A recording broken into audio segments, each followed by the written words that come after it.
Good morning and welcome to our daily devotion. So, there's a couple things I want to talk about today. One is listening, and the other one is communication. There's an old proverb that goes, "He who answers before listening, well, that is a folly and a shame." Yeah, but you know what? How many of us do that?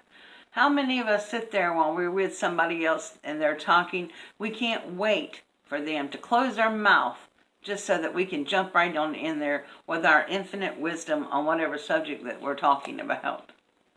You know, it feels like sometimes that what we have to say is more important than what they have to say.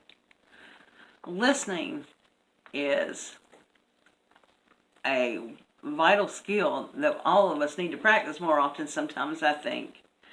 But that proverb, that old saying, is actually from Proverbs in the Bible. And in Proverbs, it's 18:13. It says, "To answer before listening, that is a folly and a shame." And we really would do well to recognize the truth in that. There's another saying, and it comes from an old movie, and some of you, if you're my age, may remember it. And it goes, "What we have here is a failure to communicate."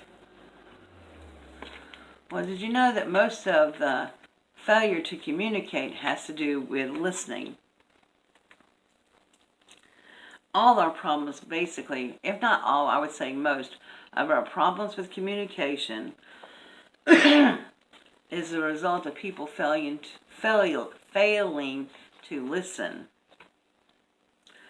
Sometimes we don't listen to the other person because they've chosen the wrong time or the wrong place.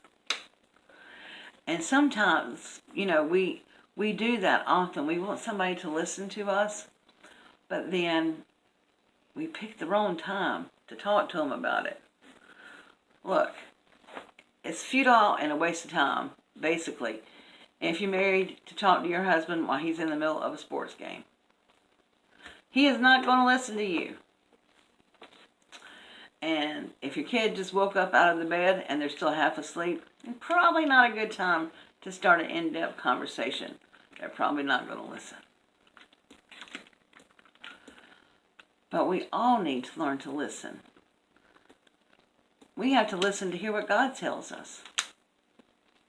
We have to listen sometimes just to be quiet and hear that still small voice within us with the Lord whispering to us to say whatever He wants to tell us.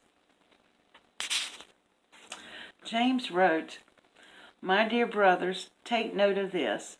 Everyone should be quick to listen, slow to speak, and slow to become angry." That's James 1:19.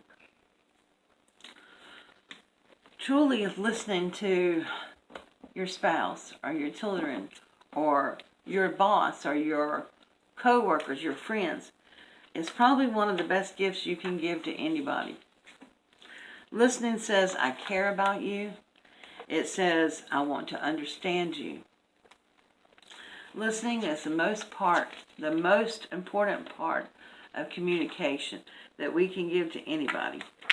And if we want to have good communication between each other, then we need to learn the process of listening. The Living Bible puts Proverbs 18:13 like this, and it puts it quite bluntly. "What a shame, yes, how stupid, to decide before knowing the facts." Are you listening? Sometimes we jump the gun and we jump and make conclusions about things that are not there, and if we had just listened, we wouldn't have that mistake. Now, you know, I'm not talking to somebody who is not guilty of this. Yeah, me. Sometimes we think we know better, and the person that's talking about it, and we're trying to listen, but we're not really listening. And all we're really listening for is a break in the conversation where we can just jump in. We need to practice not doing that. We can't fully understand something unless we truly listen. And when we listen, then we get all the facts and the information. And we show the person that we're with that we really care about them and care about understanding what they're telling us. So let's all practice listening. Thank you, my friends, for joining me for our daily devotion. Please don't forget any of those on our prayer list. And I hope and wish for you a beautiful, blessed weekend. I'm hoping our weekend will turn around here a little bit, but I'm not so sure. I think we're going to have another wet weekend. Oh, and by the way, please pray for all those in the Midwest states, up in Minnesota and those areas that are getting those horrific snowstorms, and there have been deaths and casualties. So please keep them in your prayers as well. Thank you. Have a blessed day. Bye-bye.